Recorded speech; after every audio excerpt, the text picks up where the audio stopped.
Your oceans are not only acidifying, you're literally like filling them up with microfibers and plastics and everything else. And I mean, yeah, we haven't killed off 90% of the photoplankton. That those were alarmist headlines that were inaccurate, but just because, there is, just because some people are being overly dramatic about, the doom saying that, and gloom that they're panicked about does not mean that there's no reason to be fucking concerned. And I'm really kind of sick of it because it's like we have this whole ecosystem now, where it's like fear somehow became the great enemy, and that anybody who expresses any degree of fear, no matter how like reasonable that fear is, and no matter how like it isn't an outright panic, because there's a difference, between being concerned about something and having panic about it. Like, we don't make great decisions when we're in a state of just outright paranoid and panic, but we can make better ones when we're in a state of at least being, concerned about something that's happening. And so the phytoplankton, which you might have learned about when you were a kid, they generate a massive amount of the world's oxygen from the base of the ocean food chain, you know, like upwards, and they are experiencing a die off. It's just that that the extent of that die off has been overplayed by people that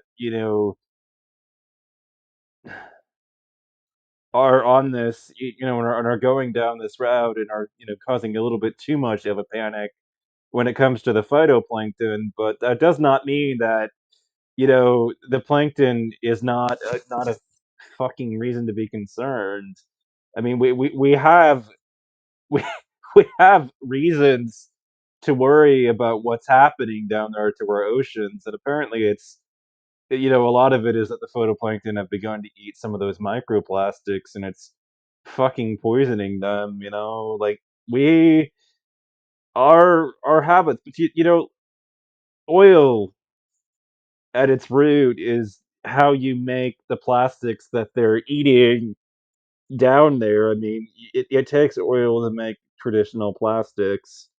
It's part of the process, and it's one of the reasons why, like, me and my father were pretty unified in the belief that oil was too precious to burn as a fuel source.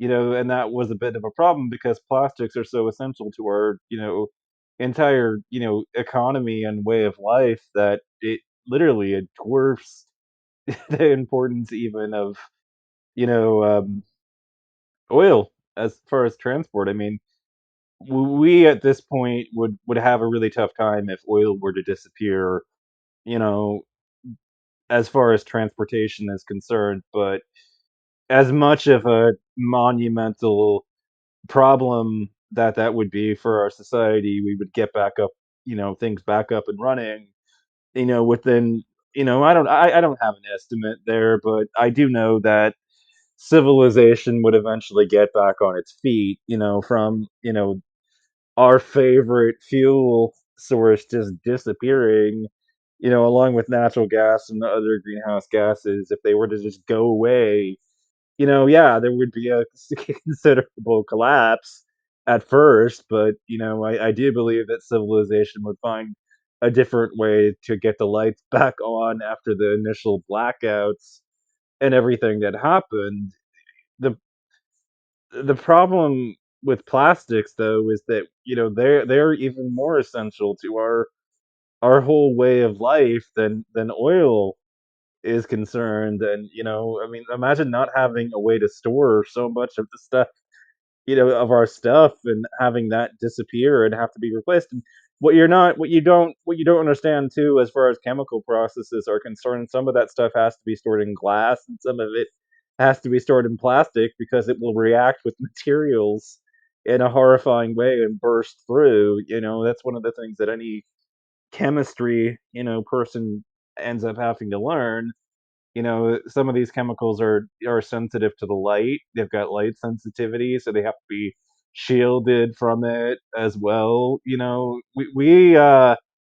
We can't just use glass for everything. We've got to have a diversity of ways to store the chemicals, in chemistry, and just having one is not good enough. And we'd have real real fucking problems if we were to run out of plastics. But a lot of this plastic, we have a bad bad disposal process for the plastics, where a lot of them just end up in the ocean, dumped in there to where the plankton start eating it, and then they've got real problems as a result of it. I mean, we need to do more to ensure that that our plastics do not end up in the fucking ocean supply. But yet again, you know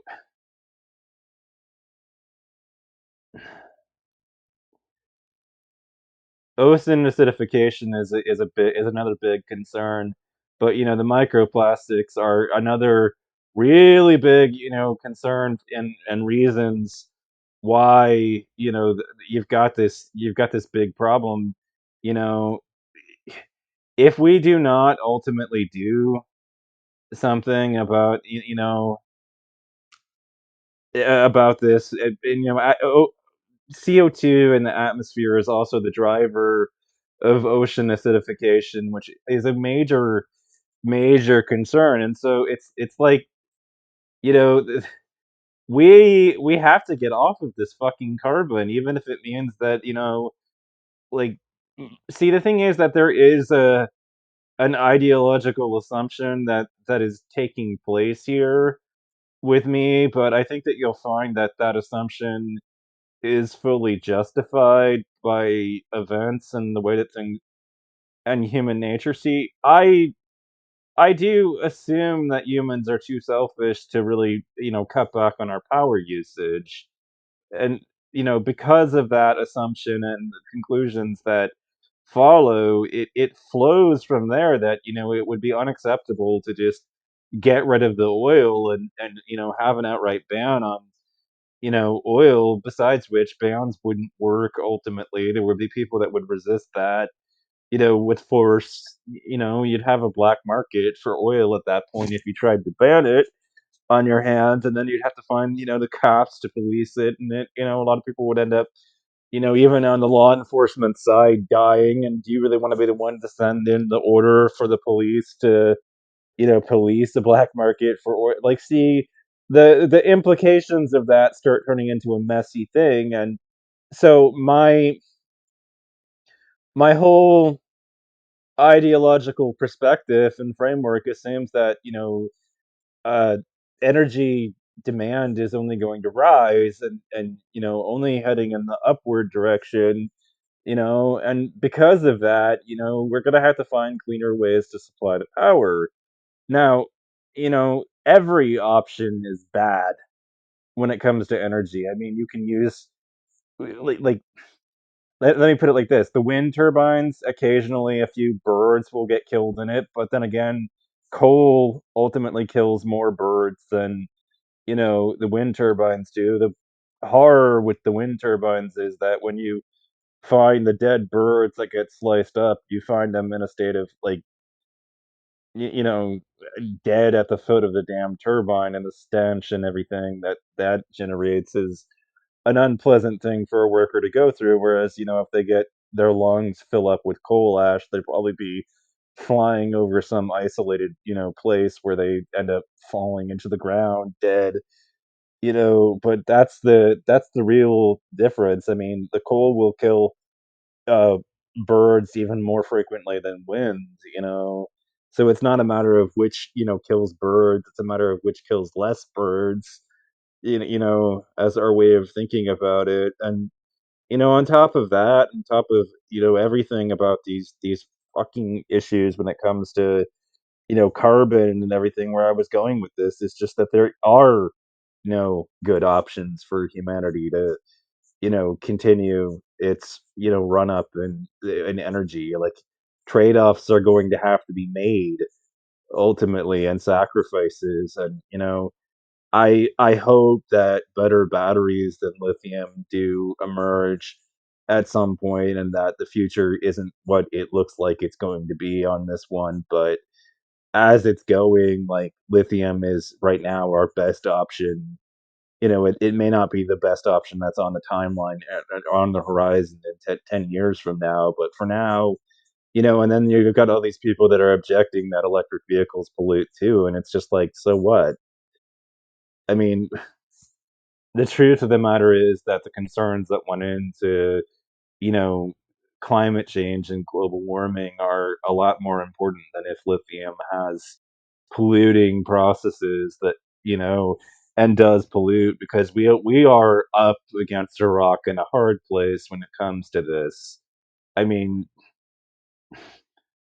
ultimately, no matter what I say or anybody does, we are going to have to find a way to get the energy that we need. And my whole thing is that, like, I'm not dead set against nuclear, by the way. Like, I think that there are a lot of interesting things that are happening in that space. So, if you were to come up here and say, "Well, we need nuclear," I'm not gonna be like, "No, no, I'm dead set against it," because I'm not one of those, like, not in my backyard activists who is, like, completely stupid, to the point in which fear has overrun my brain, to which, like, I'm not aware that, the implications of incremental progress in technology do not also extend to nuclear. Almost all the plants that we've seen disasters have been, like, first generation plants, and, we're at what, generation 4 at this point? So, like, anything like 3, 4, really ideally 4, and above, I'm not gonna be in your way about building. I mean, I think that, the Chinese are doing a lot of interesting stuff in that space.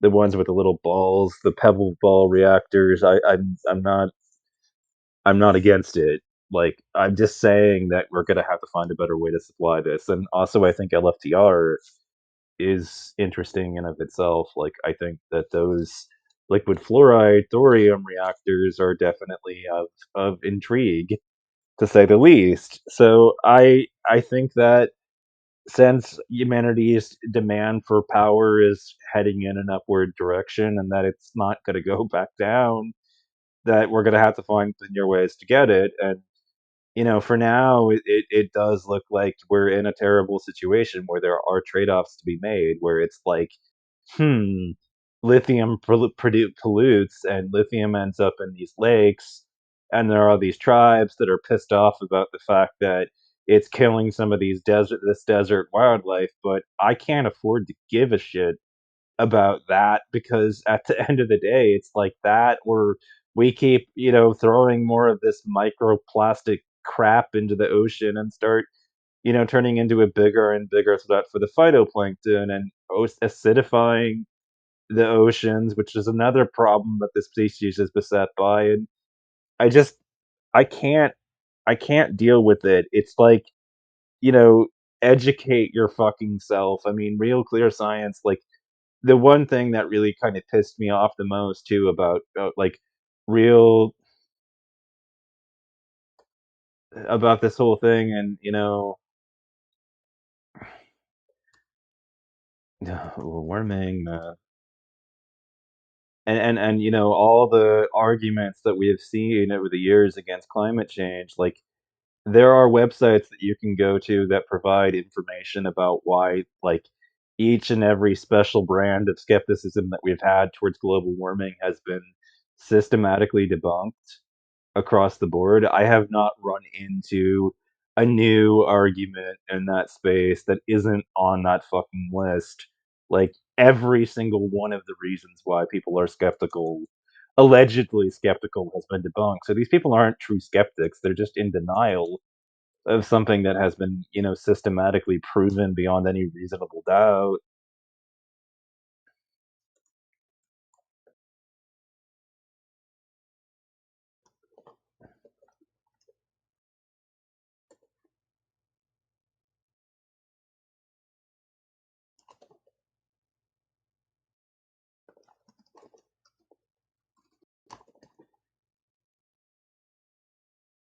and it's starting to, piss me off about all of it. Like we we have we've had, a list of like 200 something arguments that these people have made, and each and every fucking one of them has been debunked across the board, and it's obvious that we're, in a global warming, you know climate crisis, and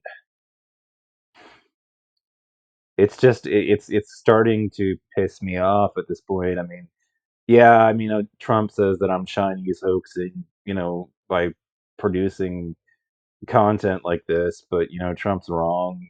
Global warming was never a Chinese hoax.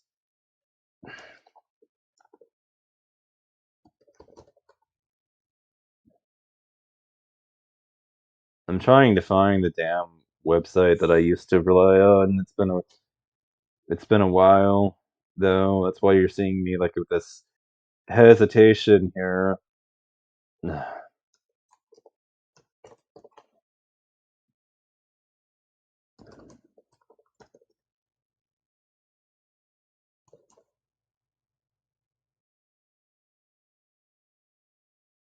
Just to link it in the freaking underbar, you know. That's why I'm having this little like frustration.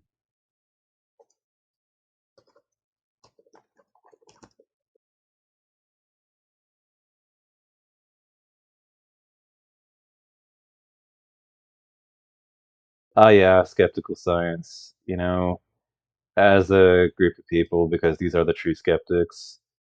And they are. I mean, the people that deny the reality of man-made global warming are not skeptics, they're fucking denialist. And, there's a huge distinction between the two.